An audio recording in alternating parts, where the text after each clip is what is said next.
Well, good morning, everybody. I'm out here at Glaze's Giza Garage. And what we're going to do on this week's episode, as you can tell from, got my big garage door open, but the weather here in Ohio is very nice today. It's supposed to get, actually, I think it's supposed to get to up in the upper 60s for 1st of March. That's pretty good.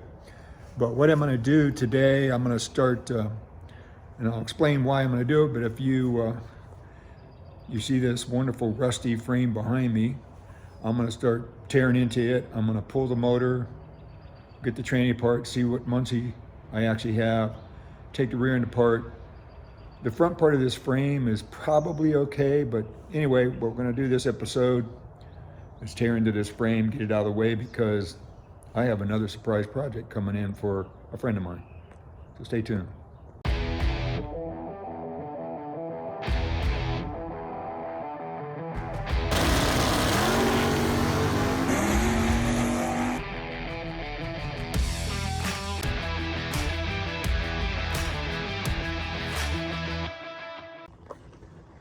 Okay, let's take a closer look at this frame. You guys have seen it before, but I think once you guys see this more detail, you'll see why I'm justifying throwing this frame away. As Mid-Year Mitch said, this is probably the worst condition or most rusted frame he's ever seen before. So this back half, except for the differential and the half shafts, I think it's scrap. Drive shaft might be able to be reused for a stock unit, not for what I'm building. You can see the radiator core support, it's very bad. It's just laying here on the frame. But yes, let's get into this thing. I'm gonna pull the motor first. I should say pull the drive shaft, pull the motor and tranny, then disassemble the tranny from the motor. I'm going to leave the motor pretty much complete because it does run. I may try to sell that as is. From what I can tell, the manifolds are worth a little bit of money and the heads are definitely worth some money. And the Muncie 4-speed is. So let's get after this. Well, you know, when the body's off the frame, this job is easy. As a lot of you guys know that these are hard to get to when the body's on. That's why they cut out the floorboard of my 63 split window coupe, so they could get to the drive shaft, but pretty easy now.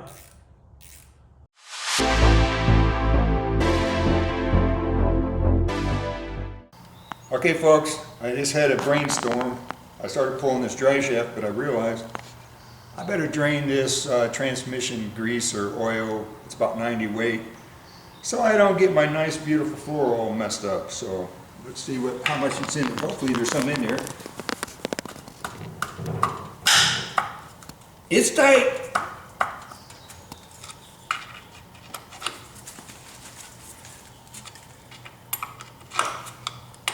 There we go.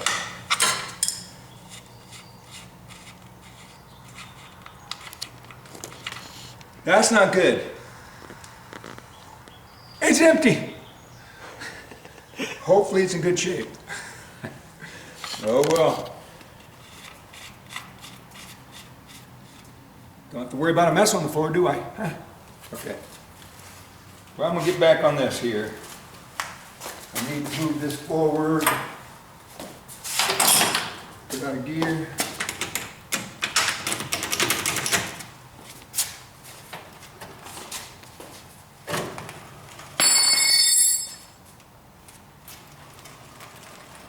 I shouldn't push on this wheel because it's bending the frame.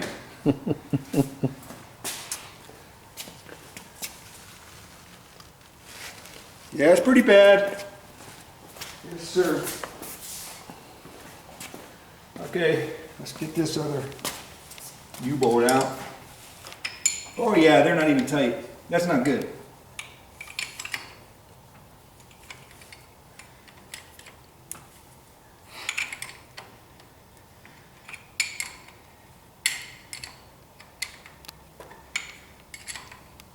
By the way, if you're not a car guy and you want to do this,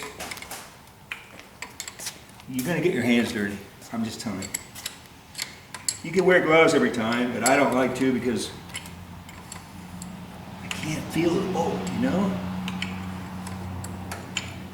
If you wear gloves and you drop 300 bolts, you won't quit wearing gloves, I'm telling you.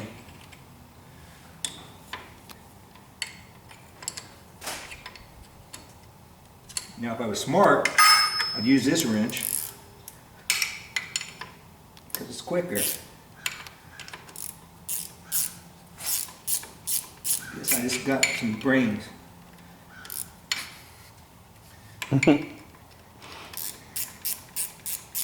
By the way, folks, you might see that we have a live videographer.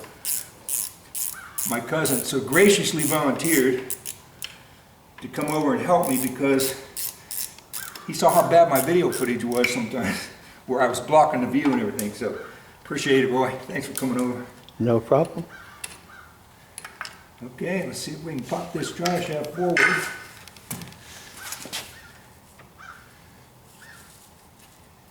Let's push it back a little bit, expose where I can pop this out. Let's use the tool the way it's not supposed to be used. See if I can get this out of here. It worked.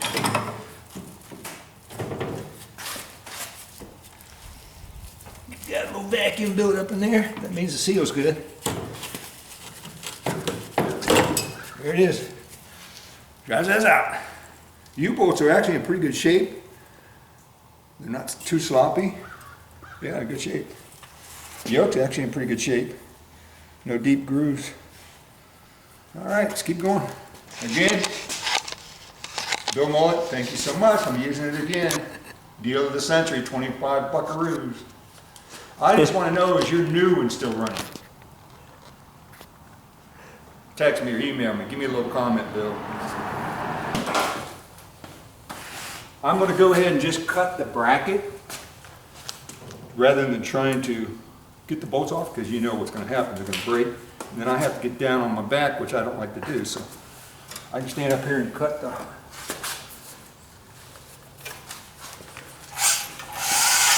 Hopefully I'll do it without hurting my nice little bracket there.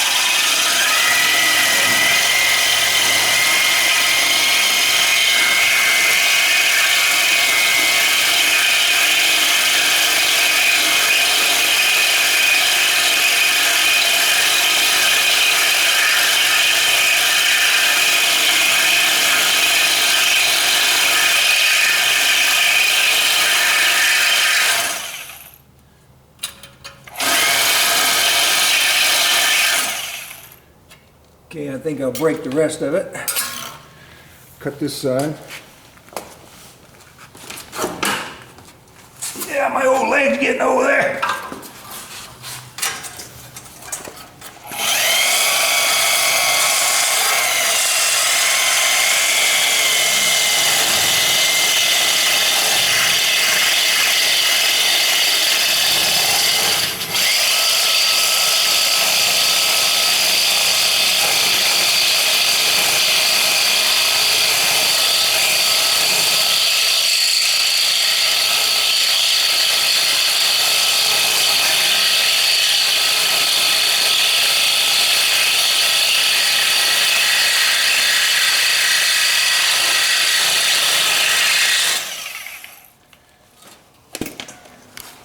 Let me get my hammer.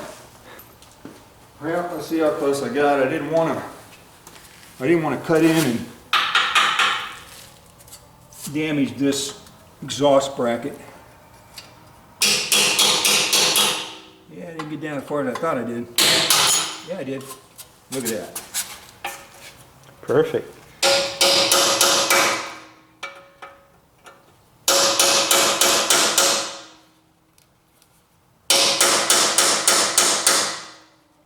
Didn't get that one quite as much.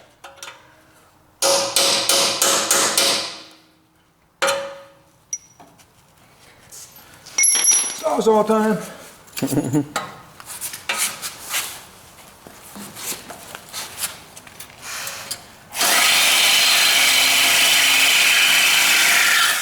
Yeah, that did it.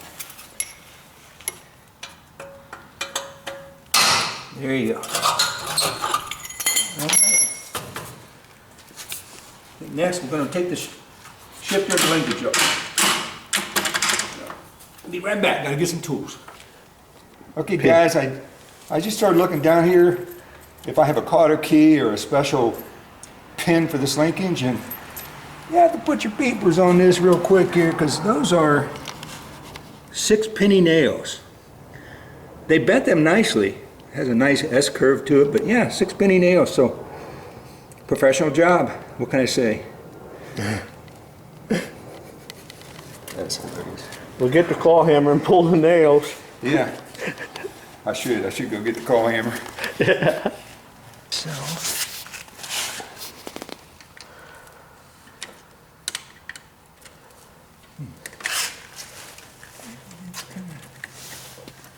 Not easy. How do I get those in? Different tool.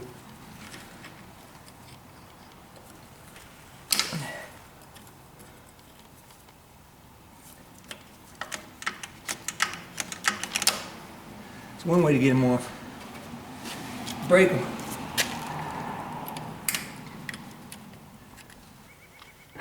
That's about a 6-penny nail. I'm not a carpenter, you guys let me know.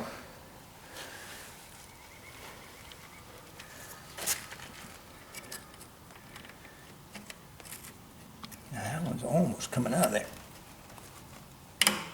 Well, the head's partially worn.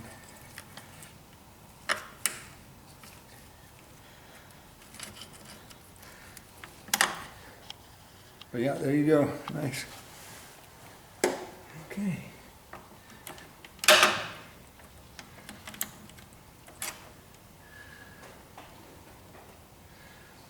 Well, I wonder what they used on the reverse linkage. I hope they did not disappoint. Used something else other than a nail.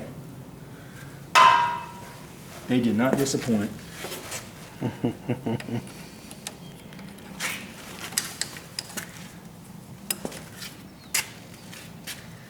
That took some work getting those nails bent in there. I think they got a nail in here. Yeah, oh yeah, there's a nail. Oh yeah. No, that's a regular clip. Amazing. Oh no, they used a door crank clip on that one. So they did make an improvement, so I don't know, guys. It's scary. I got the 1/4-inch weapon out, the 20-volt DeWalt.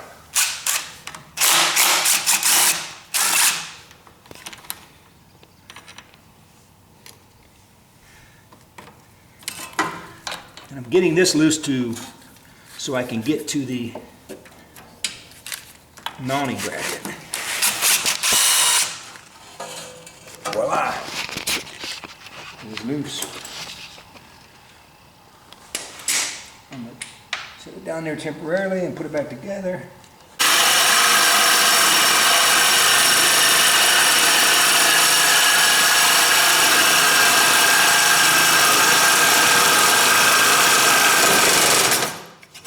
That's how you can tell it's getting close.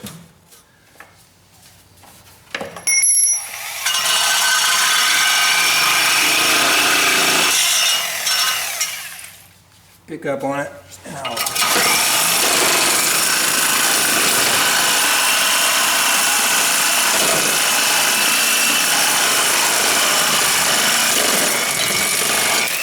got it. Next.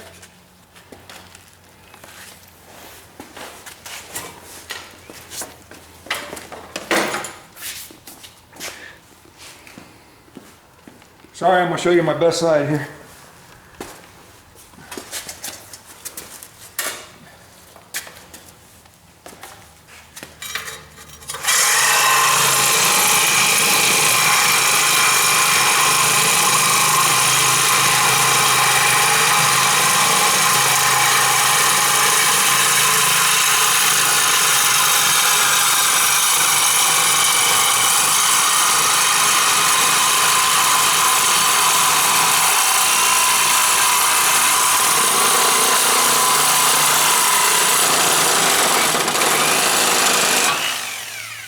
Was a little easier. Okay, gotta remove the rear training mounts. Got a ground strap here. The fuel pump's not even hooked up. So basically I just have the ground strap the two motor mount bolts and the rear tranny mount bolts. So let's go after it. You think it's 5/8? Yeah, 5/8. I should keep my toolbox closer.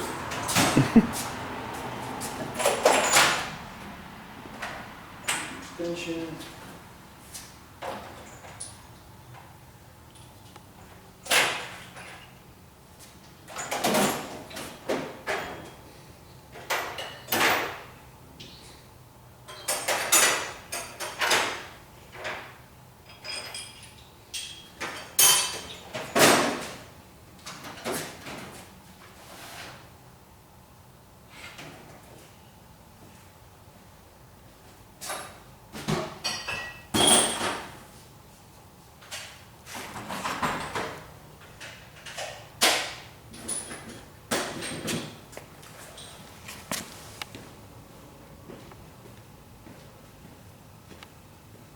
Okay, so if these give me trouble, I brought the big boy out.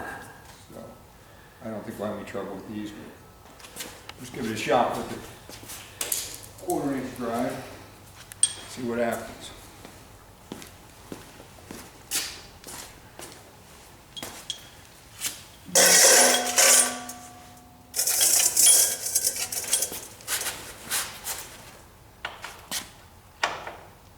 You were right, 5/8.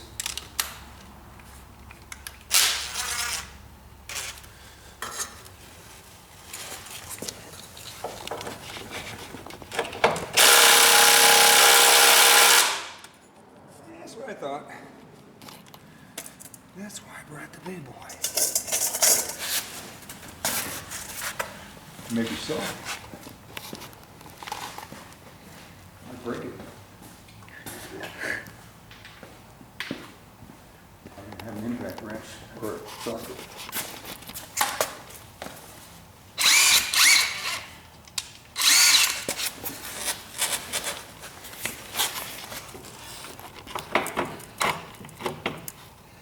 Well, if I got the right size socket, I'd be better off. Sorry, guys. 9/16 doesn't fit it. We figured that out a long time ago. I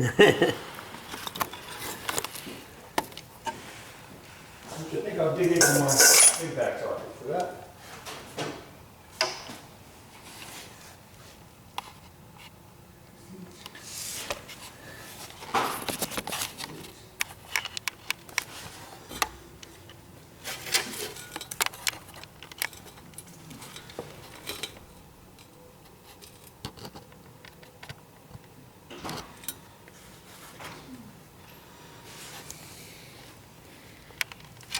Sure, you can't read anymore.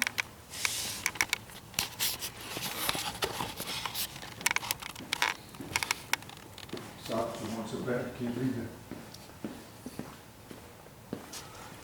That's 11/16 system. And that is 3/4.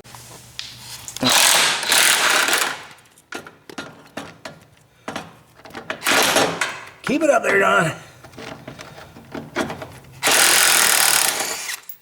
Oh, it did it come out.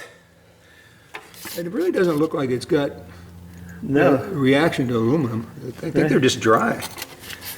It's been setting for years. There you go, got them out. Okay. Let's see what we got on these mounts up here. Wow, it's gonna have to be by hand. Can't get anything in there on those, I don't think. Okay, gotta get the manual wrenches out. Okay. I know how to get it out of there.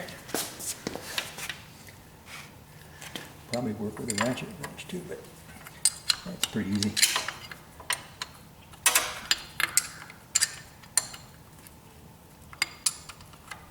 Should have left the other bolt in though. Unless the gasket is sticking to, because this is spring loaded, so I don't know if you guys have ever done a fuel pump, but when they're spring loaded, the last bolt comes out difficult, but guess what? The gasket is holding it on there. So this one's gonna come out a little bit easier.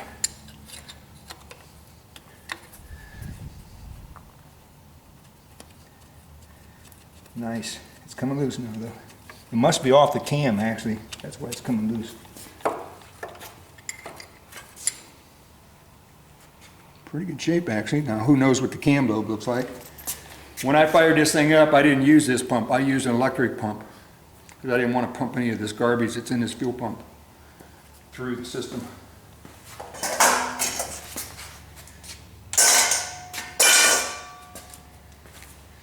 Now let's get that motor mount.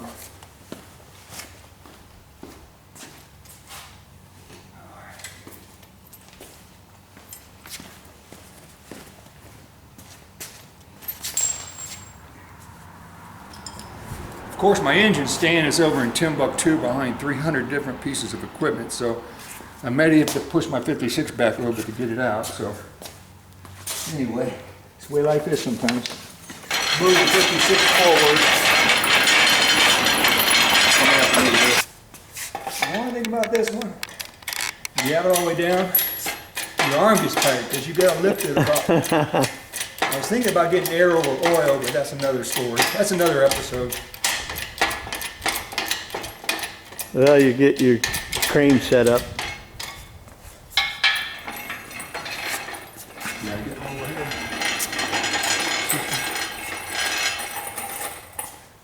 Oh, looks like I'll go right in between those two.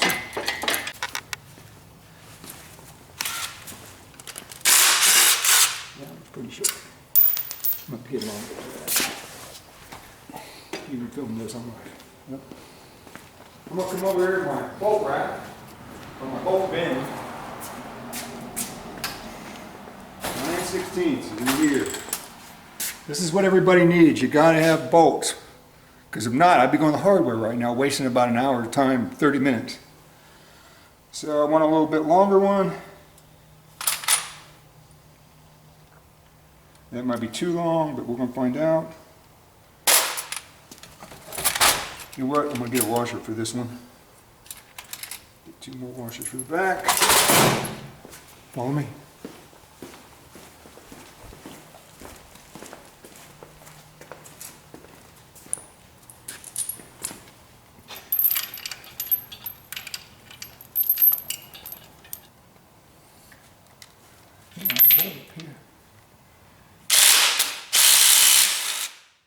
Snug.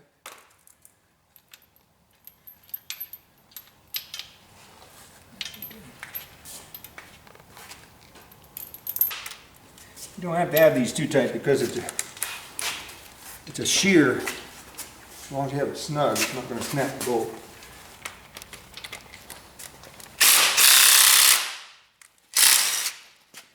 If you have it in reverse, it works better to take the bolt out. Just saying.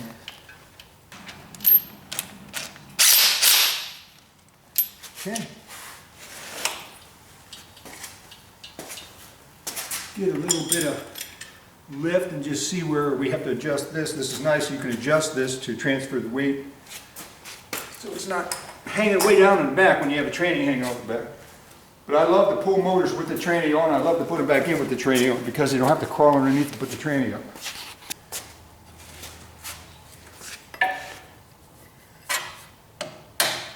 Oh, that's easy. That's too easy. Well, I see that and I don't have it out there. Nice. I hope that's all just holding it. Okay, yes, it's on there.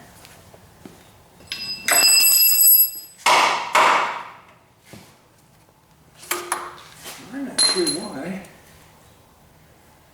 I just think the motor mounts are rusted in, so I'm going to get my big pry bar, my helper. See if I can bump those loose. I just think they're rusted. You know how you guys, you know when your wife's in the car telling you how to drive, that's your little helper? This is my little helper right here.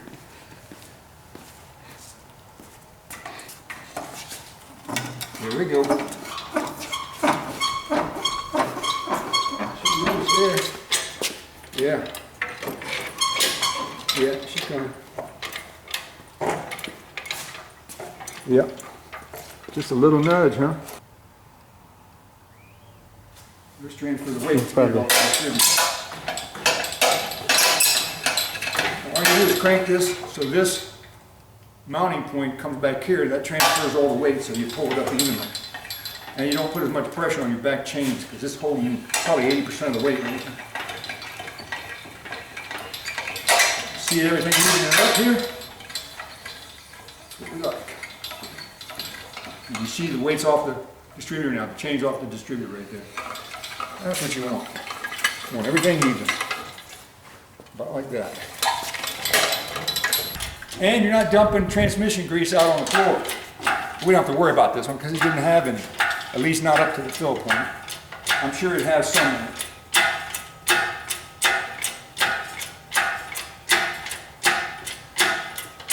Not sure what a cast iron small block weighs with a Muncie. I'm guessing somewhere around 700 pounds. If you guys know what they weigh. With the training, I'm guessing about maybe 1,000 pounds with the clutch and everything. But you guys know, let me know. 'Cause I'm too lazy to look it up.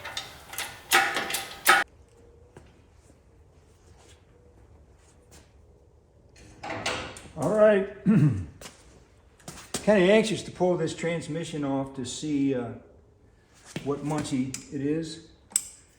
But I gotta get this.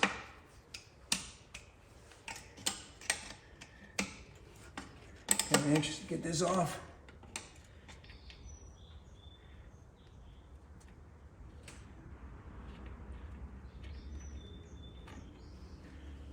All right, we're gonna pull this tranny off here. It's in there pretty tight, so I may have to wedge it out a little bit.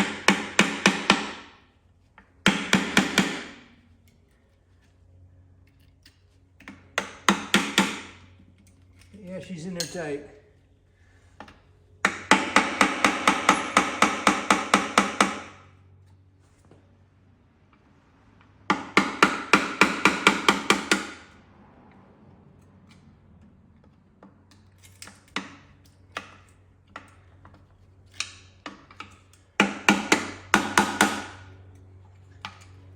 I imagine it's pretty corroded on the inner portion. I don't like to tap on these ears because they'll break off here.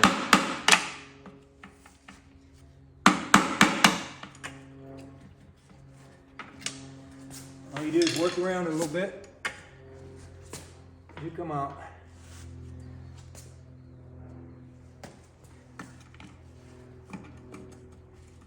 There you go. Starting to come out now. Takes a little bit of time. Yep, starting to come out. There we go.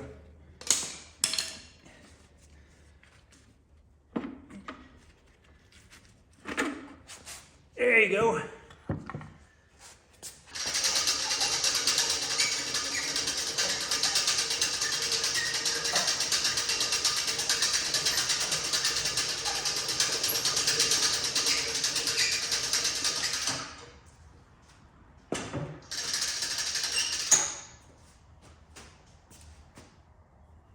Pretty easy. Didn't strain the back. Now I just got to transfer it from here over to here. It shouldn't be too much of a problem. Just use the laws of leverage.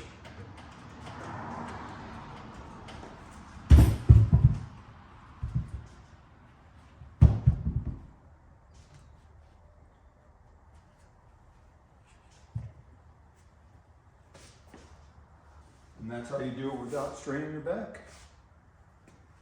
Okay, what I have this up here for is, this is the mounting plate for the shifter. It's bolted with 3 socket head bolts directly to the transmission. I'm having a lot of trouble getting those out. I don't want to break them, but I believe what's going on is that they're rusted to the mounting plate, not, corroded up in the aluminum transmission. So I'm going to shoot some penetrating fluid here on each one of these, level this up, let it set overnight. Hopefully we can bust these loose then. Okay, let's get some of this PB blaster in here.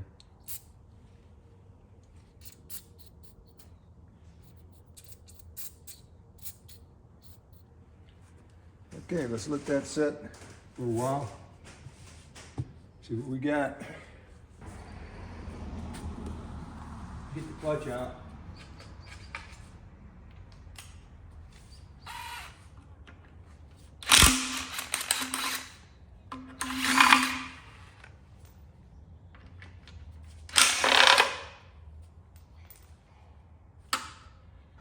I get stuck on there pretty good. Let me get my little persuaders here. See if I can get this broke loose.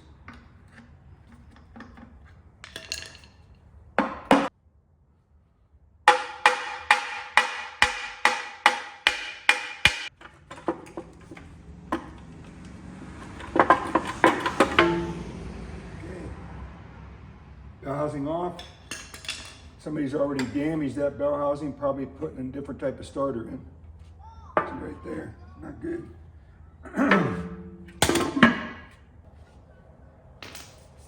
Need a different size socket for that. Well, everybody, one thing I noticed when I pulled this bell housing off is this looks like an aluminum flywheel, which, again, I'm not as familiar with C2 Corvette, but aluminum flywheel seems not stock. Could be wrong, which tells me this motor may be gone through. As we said, we thought this car might have been a road race car at one point, so it'd be interesting to dig into this engine and just see what it's made of here. But let's get going. Let's take this off.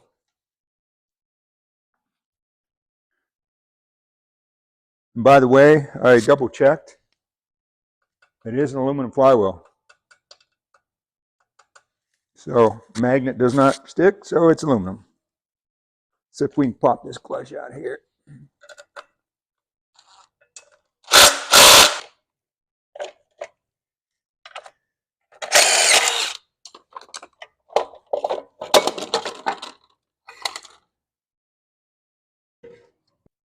Clutch disc wasn't totally wore out, but very, very close to being worn out. You can see the rivets are just under the surface here.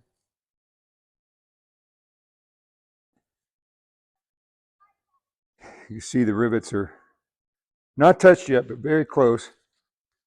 This side about the same, so.